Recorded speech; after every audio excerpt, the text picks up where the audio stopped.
예, 안녕하십니까. 스포츠 엔터테인먼트 법률과 적용 2강 영화 산업과 법입니다. 오늘은 영화 산업에 대한 전반적인 법률 적용에 있어서 어떤 제도들이 있는지 한번 살펴보도록 할 텐데요.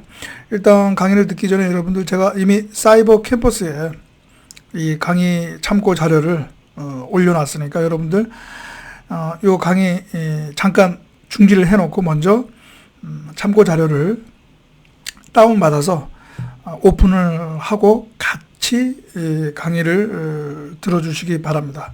그러면 좀 더 효율적인 강의가 될 것으로 생각을 합니다. 일단은 먼저 저번 강의 시간처럼 전반적인 산업의 어떤 플로우, 흐름을, 전체적인 시장의 구조를 먼저 설명을 드리는 것으로 시작을 하겠습니다. 그래서 영화 산업의 시장 구조에 대해서 먼저 제가 여러분들에게 설명을 드리도록 하겠습니다. 잠깐만요. 화면을. 예. 전체적인 영화 산업 시장 구조 시간 타임으로 제가 그냥 만들어 본 그림인데요. 전체적인 투자에서부터 그리고 제작, 그리고 배급, 그래서 상영, 그리고 또 영화관 상영 이후에 부가 판권이죠. 소비자에게 영화 콘텐츠가 전달이 되는 전체적인 그런 시장 흐름을 포인트로 해서 제가 한번 그려봤습니다. 시간이 허락이 된다면 투자, 제작, 배급, 상영, 그 다음에 또 상영 이후에, 영화관 상영 이후에 이런 부가 판권 사업 관련해서는 다 모든 이슈라든가 쟁점을 다루겠는데, 일단 시간상 거의 1시간 반도 안 되는 시간이기 때문에 다는 다룰 수는 없고요. 일단은 제가 시장 구조를 설명드리면서 그냥 개략적으로 어떤 쟁점 내지 이슈가 있는지 설명해 드리고요. 이어서는 이제 구체적으로 투자, 제작, 그리고 이제 등급 분류, 그리고 상영에 있어서 그런 몇 가지 구체적인 법률 적용에 있어서 어떤 제도 내용을 제가 설명을 드리는 것으로 하겠습니다. 그래서 영화 산업에 대한 모든 쟁점과 이슈를 다 다루지 못한다는 점, 이 점 좀 양해를 부탁드리고요. 추가적으로 여러분도 혹시 궁금한 사항이 있으면 제 이메일로 또는 사이버 캠퍼스를 통해서 문의를 해주시면 제가 아는 내용이면 또 답변 드리고, 제가 부족하거나 모르는 분야이면 또 저도 나름대로 한번 찾아서 의견을 여러분들한테 드리도록 하겠습니다. 먼저 요거를 보기 전에 제가 잠깐 순서를 제가 했네요. 먼저 한번 우리가 영화 또는 영화 산업이라고 이렇게 얘기하는데, 요 개념에 대해서 한번 제가 말씀을 드릴 텐데요. 개념도 일단 영화법이 있으니까 영화법은 영화와 영화 산업을 어떻게 균형하고 있는지 그것부터 먼저 살펴보도록 하겠습니다. 그래서 여러분 지금 화면에 보이시는지는 모르겠지만 우리나라 영화법이 있지요. 정식 명칭은 영화 및 비디오물의 진흥에 관한 법률입니다. 좀 줄여서 영화 비디오법이라고 하는데요. 영화에 대한 전반적인 사항을 담고 있습니다. 여기서 보면 일단 제2조 정의에 영화와 영화 산업에 대한 정의가 있는데요. 여기 보시면 영화 정의가 있습니다. 무엇이냐? 연속적인 영상의 필름 또는 디스크 등의 디지털 매체에 담긴 저작물로서 영화 상영관 등의 장소 또는 시설에서 공중에게 관람하게 할 목적으로 제작한 것. 이것이 이제 우리 이 영화 비디오법, 그냥 줄여서 영화법이라고 하겠습니다. 영화법에서 얘기하는 영화다라고 하는 것이고요. 영화 산업이라고 하는 것은 이러한 영화의 제작, 그다음에 활용, 유통, 보급, 수출, 수입에 관련된 산업, 이것을 우리가 이제 영화 산업이라고 합니다. 그래서 요 밑에 보시면 이 법에서 영화업자라고 하면 크게 영화 제작업자, 영화 수입업자, 그리고 영화 배급업자, 그 다음에 영화 상영업자 이렇게 나눠져 있습니다. 그렇게 보시고, 그 다음에 이 영화법에는 이제 한국 영화라고 하는 또 개념이 있는데요. 이게 한국 영화인지 아닌지에 따라서 이 영화법에서는 또 이 규제하는 것이 달라집니다. 이해하시겠죠? 뭐 스크린 쿼터제 한국 영화 그 상영 의무 상영 제도. 그러니까 한국 영화이냐 아니냐에 따라서 이 의무 상영 일수에 포함되느냐, 이게 판가름이 되는 거겠죠. 그래서 과연 이제 그렇다면, 근데 사실 요즘에 보면 해외 자본도 많이 영화 제작에 참여를 하고 있죠. 그렇기 때문에 과연 이것이 한국 영화냐 또는 한국 영화가 아니냐, 이렇게 또 논란이 될 수가 있는데, 이 영화법에는 이제 딱 규정이 되어 있습니다. 그래서 원칙적으로 한국 영화라 함은 국내에 주된 사업소를 둔 자, 법인을 포함한다. 그 국내 주된 사업소를 둔 자가 제작한 영화, 그러니까 국내 영화 제작사가 제작한 영화라고 하겠죠. 그리고 제27조 규정에 의해 한국 영화로 인정받는 영화, 이렇게 하고 있습니다. 그러니까 27조 규정은 무슨 의미냐면, 이것은 예를 들어서 해외 어떤 자본과 함께 공동으로 영화 제작할 때 한국 영화로 인정받기 위한 기본적인 어떤 요건이 있습니다. 그런 요건들을 여기 쭉 보시면 정해 놓은 것입니다. 그래서 뭐 기본적으로 한 가지 사항만 말씀드리면, 해당 영화의 제작에 참여하거나 활용하는 인적, 물적 요소나 해당 영화의 예술적, 기술적 특성이 한국 영화의 인정 기준에 적합한 때에는 공동 제작 영화를 한국 영화로 인정받을 수 있다라고 이렇게 내고 있습니다. 그래서 그런 경우에 영화진흥위원회에 그 한국 영화 인정 신청을 하면 이제 한국 영화로 인정을 받게 되는 것이죠. 그럼 한국 영화로 인정을 받게 되면 뭐 또 지원을 받을 수 있는 것이고요. 그다음에 또 스크린 쿼터제 또 적용을 받을 수 있게 되는 것이죠. 그런 개념도 있고요. 그 다음에 우리가 유의할 또 하나가 있는데 뭐냐면, 제한 상영관이라는 것이 있는데요. 여기 보시면 우리나라 영화 상영관 중에 그 제한 상영가 등급을 받는 영화가 있습니다. 그 제한 상영가 등급을 받는 그 영화를 상영하는, 우리가 그 상영관을 제한 상영관이라고 이렇게 부릅니다. 이것은 이따가 설명드릴 등급 분류 제도와 관련해서 제가 설명을 드릴 텐데요. 이 제한 상영관과 관련해서는 상당히 산업적으로 상당히 좀 미묘한 아주 예민한 문제가 있다라는 거 제가 또 이따가 또 설명을 드리도록 하겠습니다. 그런 쭉 내용이 있다는 거 일단 설명을 드리고요. 다른 것은 본 김에 최근에 이제 영화 제작 스텝 있죠. 그 스텝들의 어떤 근로 문제가 이제 상당히 문제가 되고, 그 다음에 또 임금 체불 문제가 상당히 문제가 되고 있는데, 그거와 관련해서 이제 영화 근로자 조합이 근거를 두고 있다는 거, 여기서도 보면 영화 근로자 개념이 되어 있고요. 그래서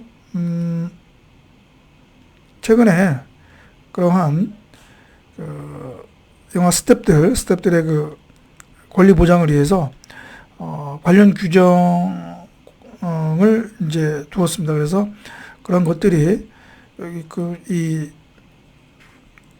영화법에 이제 그것이 들어가 있습니다. 그래서 표준계약서, 여기 보면 표준계약서를, 여기 보면 이제 영화 노사정 협의회 그 구성에 관한 그 기본 그 근거 조항도 있고요. 그다음에 뭐 근로조건 이제 해야 된다는 뭐 그런 것도 쭉 나와 있고 표준계약서, 사용 및 확산 이제 이런 것들도 쭉 나와 있습니다. 그래서 그리고 또 이제 요 보면 임금체불 등에 대한 제재 이렇게 해가지고요. 만약에 임금체불을 하는 영화 제작자나 영화업자가 있으면 어떤 영화에 대한 어떤 그 국가 지원을 받는데 그런 그 핸디캡을 주거나 그런 어떤 사업에서 배제시킬 수 있도록 이렇게 해놨습니다.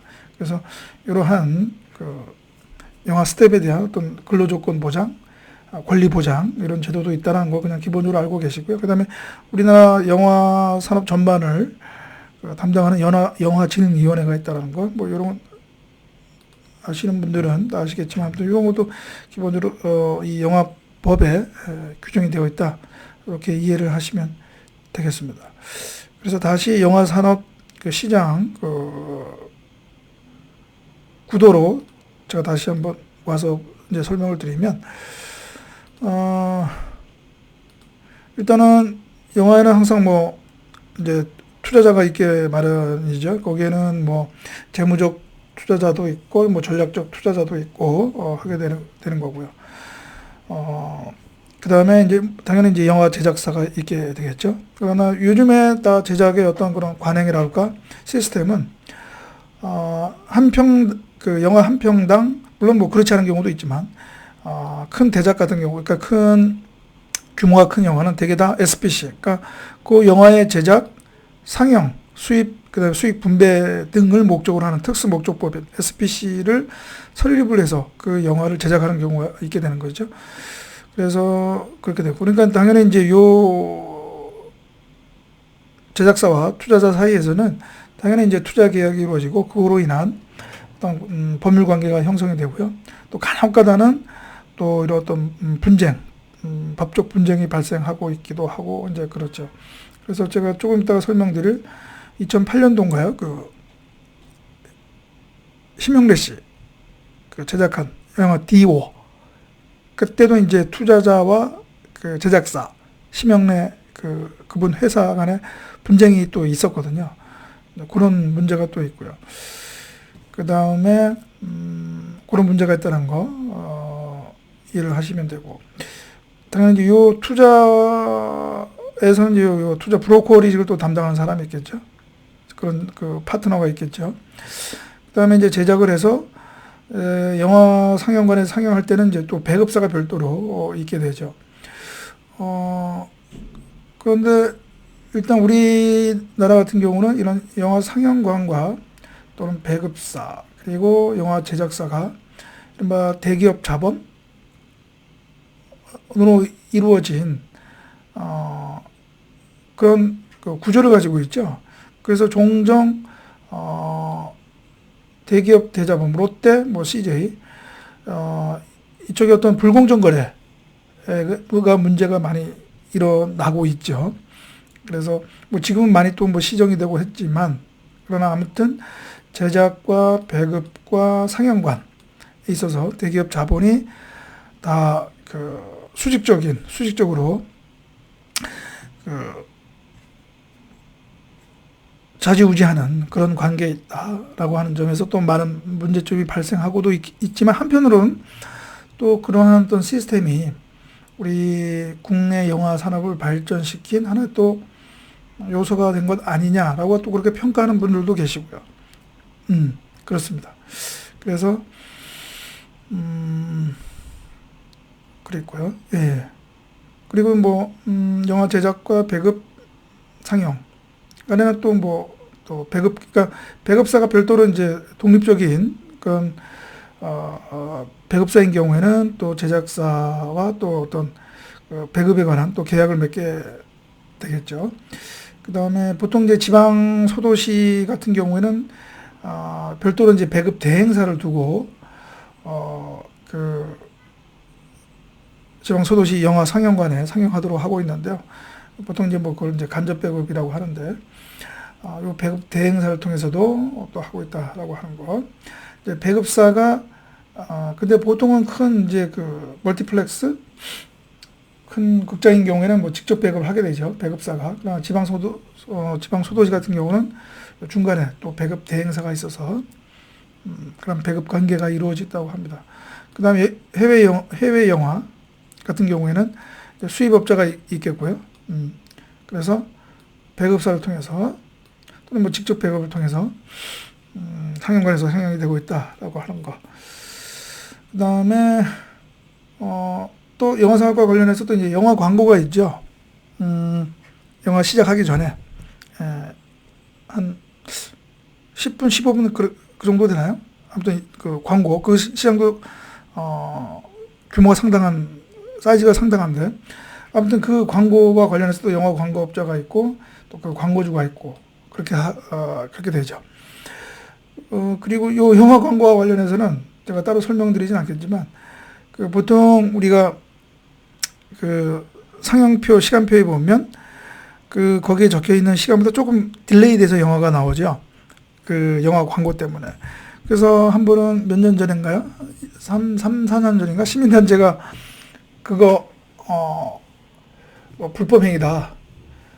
그다음에 채무불이행도 주장했던가 아무튼 불법행위 그 손해배상을 청구를 했죠. 왜냐하면 그 정해진 시간보다 그 딜레이해서 영화 상영됐으니까 그런 소송을 제기했는데 결국 이제 법원은 시민단체 손을 들어주지는 않았습니다. 그래서 그것이 이미 다 그 영화 광고 때문에 조금 늦어질 수 있다는 것이 표기가 됐고 그 다음에 그것이 뭐 영화 관람 결정하는데 큰 중요한 사항은 아니다. 그런 이유로 해서 그 뭐 손해배상 책임이 없다. 그런 판결을 내렸습니다. 그런 사건도 있다는 거 말씀드리고 그 다음에 요즘에는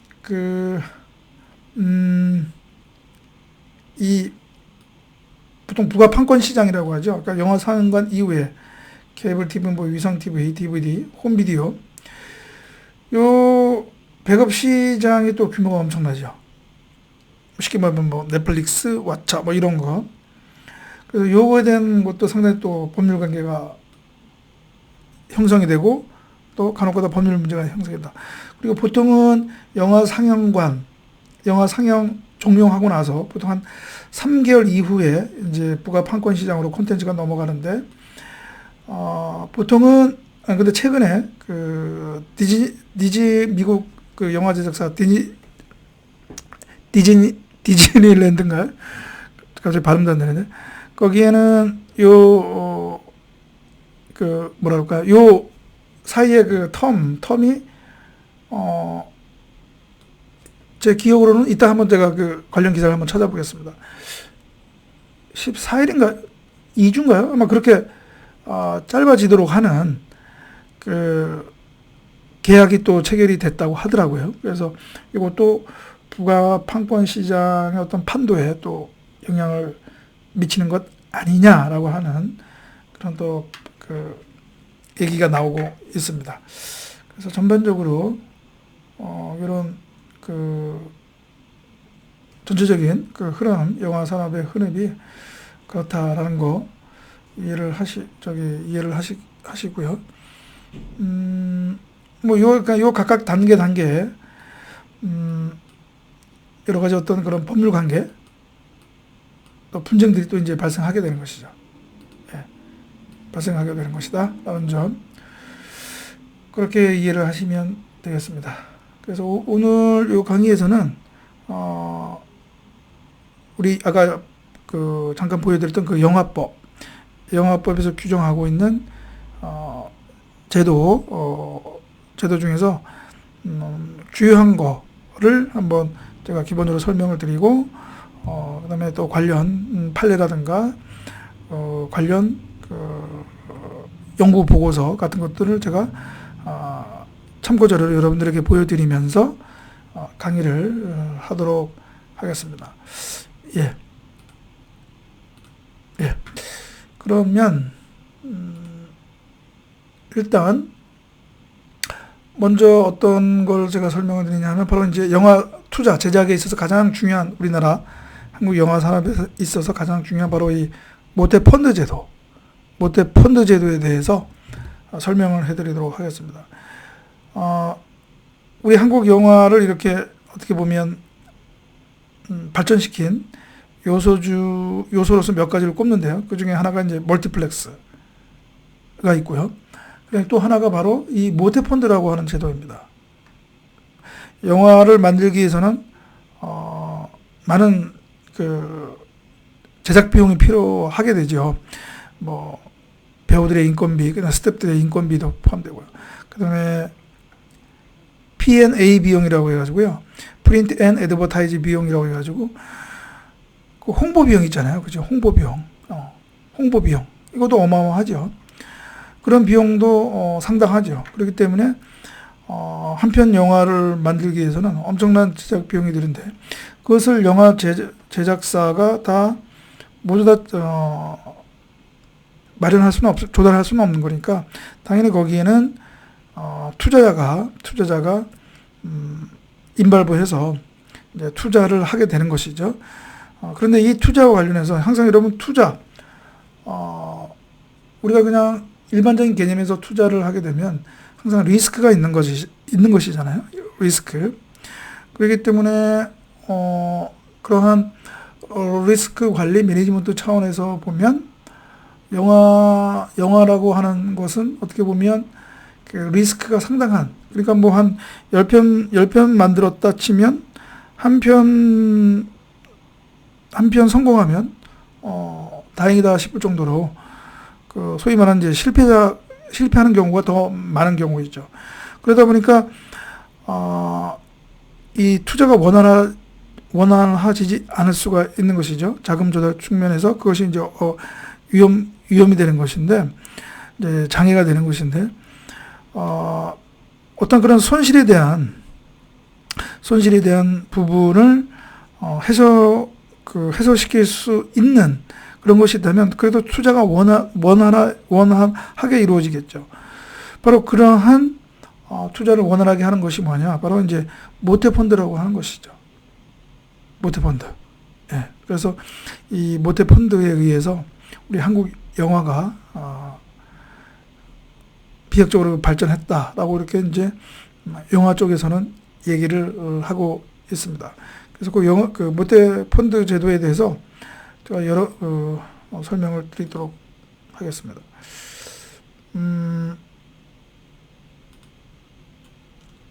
이 자료는 먼저 한국영화진흥위원회에서 나온 건데요. 펀드에서 영화 투자를 받는 법. 저를 없애야 되겠네. 펀드에서 영화 투자를 받는 법이라고 하는 자료인데요. 여기에 이제 기본적으로 조금 그 모태펀드에 대한 소개가 내용이 나옵니다. 그래서 그것을 참고로 해서 제가 여러분들한테 설명을 드릴 텐데요. 이 모태펀드는 벤처기업 육성에 관한 특별조치법에 근거를 두고 있습니다. 그래서 거기에 의해서 소위 말하는 기금으로 조성된 그 재원이 투자, 그 매칭 펀드 형식으로 해가지고요. 그런 기관 투자와 그 사회에서의 어떤 그런 투자가 합쳐져서 하나의 펀드, 모태 펀드를 만들어서 그 모태 펀드에 의해서 이제 자펀드가 결성이 되고, 그래서 그 자펀드에 의해서 영화 제작에 대한 투자가 이루어지는 그런 이제 그 구조의 펀드가 바로 이제 이 모태 펀드가 되는 것이죠. 그래서 여기 설명에 나와 있는 것처럼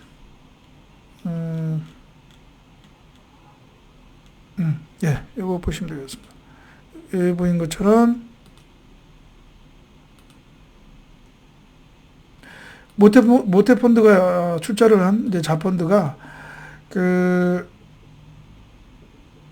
영화 제작사에 투자를 하게 되는 거죠. 프로젝트 파이낸싱이라고 할까요? 그 영화에 대한 제작에 대한 비용을 이제 대고 그 수익을 쉐어하는 그런 투자를 하게 되는데, 이 자펀드는 제가 조금 더 설명해 드릴, 한국벤처 투자 주식회사가 이 자펀드를 이제 관리를 하게 되는 것이죠. 그래서, 여기에서는, 민간 투자 재원을 함께, 믹싱을 해서, 매칭 펀드로 해가지고요. 여기에 이제 중소기업이라든가 관련 프로젝트에 투자를 하게 되는 그런 형식을 취하고 있습니다. 그래서 이 자펀드에는 여러 펀드가 있거든요. 영화뿐만 아니라 다른 문화산업에 대한 펀드, 전용 펀드, 그다음에 스포츠 산업에 대한 펀드 여러 가지가 있는데, 그 영화 펀드는 영화에 대해서만 투자가 이루어지는 펀드입니다. 그래서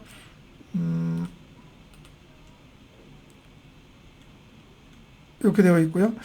참고적으로 보면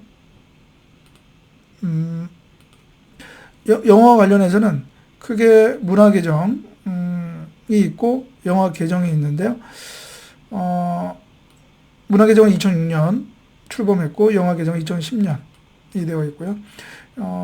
이 영화진흥위원회가 출자하는 이 영화 계정 펀드, 모태펀드는 2014년 9월 기준만 하더라도 약 893억 원이었고, 문화 계정은 이것도 조금 더 규모가 많죠. 6,835억 원이 되어 있습니다.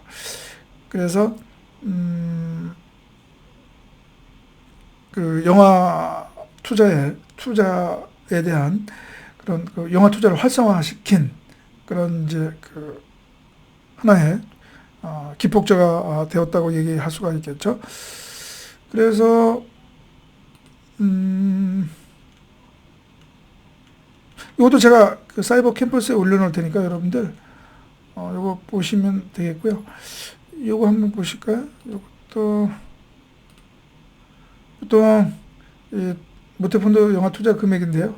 이거 조금 올드한 자료여서 그런데 2013년만 보더라도 한국 영화 총 제작비 중에서 모태펀드 투자 비중이 약 38%를 약 40%에 가깝게 투자를 비중을 차지했습니다. 그러니까 한국 영화 제작에 있어서 모태펀드에 의해서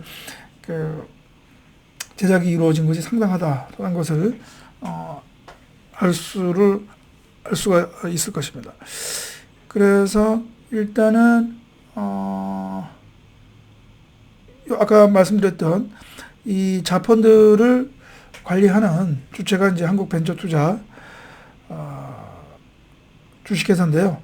그 회사 제가 홈페이지를 보여드리면서 잠깐 제가 또 관련 설명을 드리도록 하겠습니다.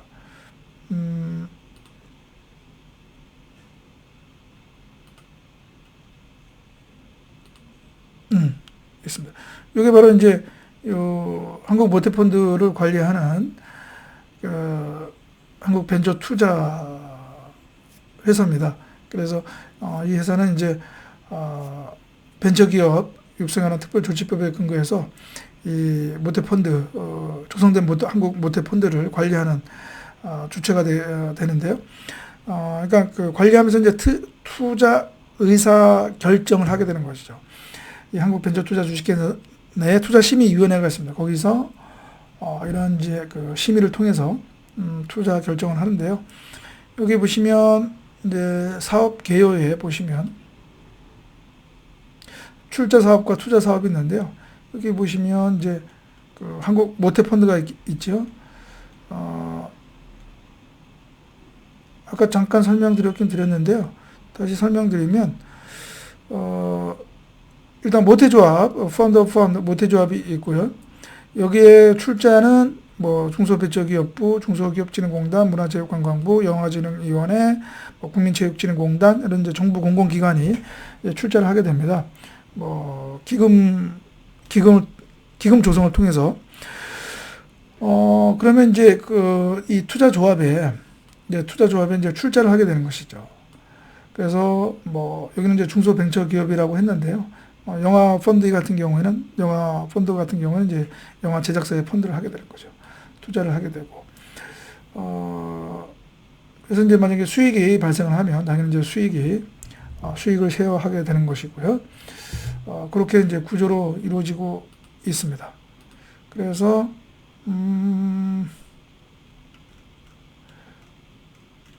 자세한 이거를 한번 볼까요? 부채 출자 펀드 해당을 보면 영화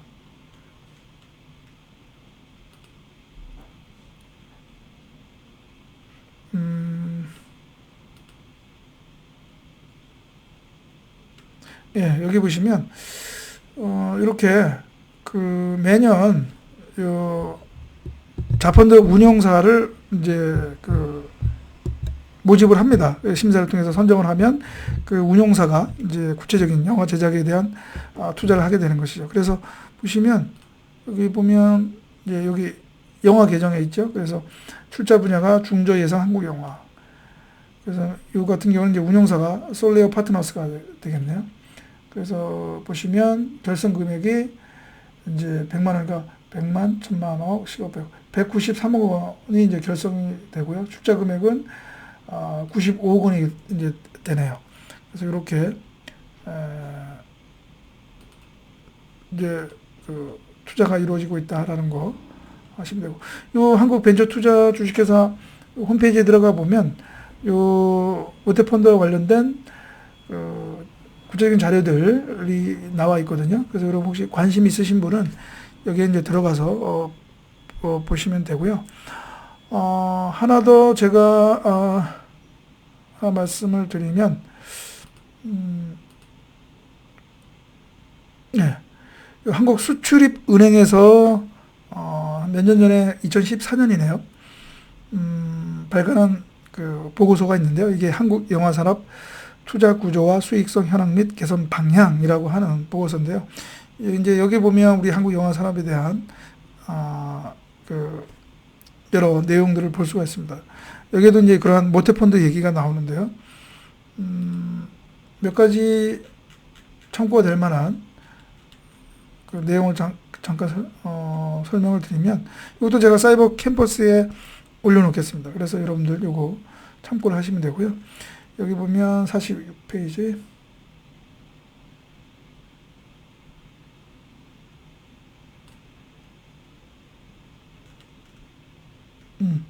여기 보면 한국 영화산업 투자 변정 과정 이렇게 해가지고요.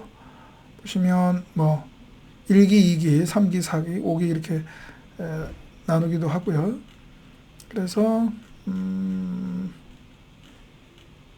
여기 보면 국내 상업 영화 투자 수익률 및 전체 매출액 그런 추이도 나오고요. 예. 물론 이제 2013년까지 자료인데요. 보면은 상당히 매출액이 매출액은 이제 올라가지만, 그죠? 매출은 올라가지만 그 수익률은 거의 뭐 2005년하고 2012년, 13년 빼놓고는 다 마이너스라는 거 알 수가 있죠. 이런 내용도 있고요. 그 다음에 한국 영화 매출 구조인데요. 보시면 2012년까지 자료이지만 아무튼 보면 뭐 이 극장 매출이 가장 많죠. 뭐 거의 뭐 80%를 넘어가니까 보시면 그다음에 IPTV가 10%가 좀 넘고요. 그렇게 되고 있습니다. 그렇죠? 근데 수출은 뭐 상당히 거의 뭐 5%도 안 되고 있다. 그래도 보면 2005년도 뭐 이때는 10%까지도 넘었는데, 예. 2005년 이후에 지금은 모르겠습니다. 지금은 조금 더 2012년 뭐 이때보다는 더 높을 것 같은데요. 예. 아무튼 우리는 한국 영화에서 그 극장의 매출이 비중이 거의 뭐 80%를 넘는다라는 거 이해를 하시면 되고요. 그 다음에 네, 여러 가지 뭐 자료가 있는데요. 한번 여러분 제가 요 사이버 캠퍼스에 올려놓을 테니까요. 여러분들 그거 참고하시면 돼요. 여기도 보면 영화 제작 프로젝트 파이낸싱 구조 해가지고 제가 아까 설명드렸던 그런 내용들이 이제 나오게 됩니다. 그래서 투자 배급사가 투자 유치를 해서 제작사가 영화 제작하고 이루어진다는 거. 여기 보면 예.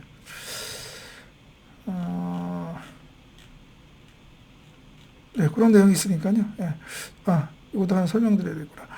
보면 한국 영화 제작에 있어서 원가 항목, 그다음에 총 비용 대비 원가 비율을 보면 여기 보면 이제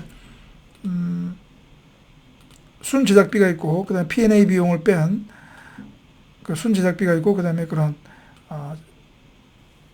P&A 비용이 있는데 보면 이 중에서 가장 많은 비중을 차지하는 것이 보면 2012년을 기준으로 하면 뭐 인건비가 가장 많겠죠. 인건비가 많고 그다음에 여기 보면 인건비 비용보다도 더 많은 것이 바로 이 P&A 비용이다. 그러니까 프린트 앤 애드버타이즈먼트 비용이라고 해가지고요.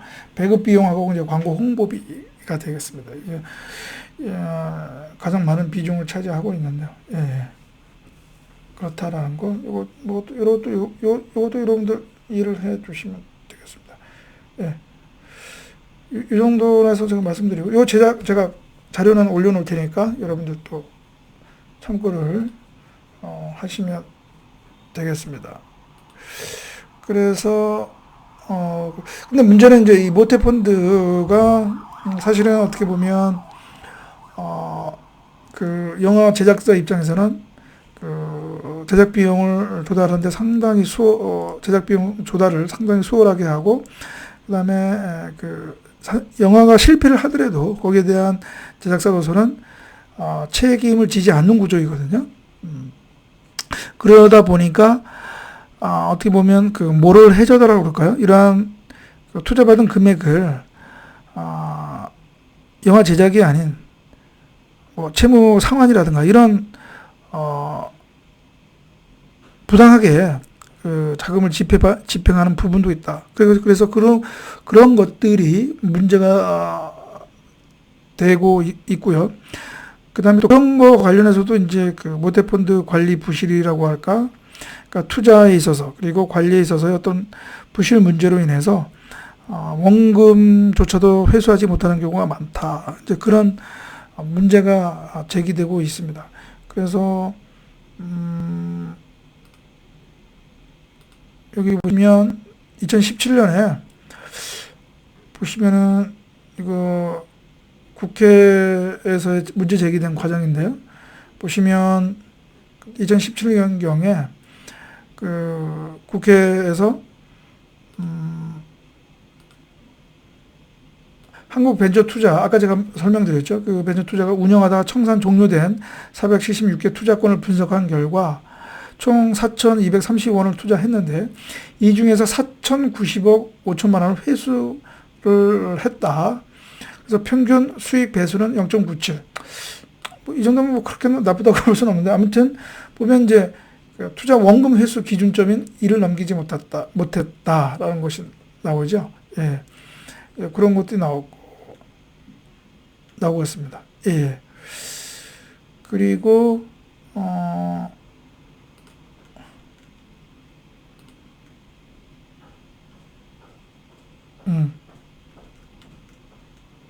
그리고 또 그러니까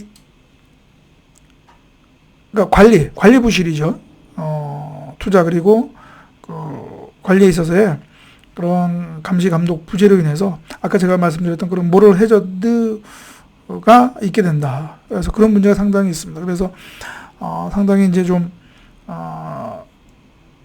그러한 모럴 해저드 방지 차원에서 여러 가지 이제 제도적 보완이 이루어지고 있고요. 그래서 그것 중에 하나가 뭐냐 하면 이러한 그 영화 그 모태펀드에 의한 투자를 받으려면 아까 말씀드렸던 그 SPC 문화사업 전문 회사를 설립을 해야 받을 수 있도록 하는 그런 또 제도를 두고 있습니다.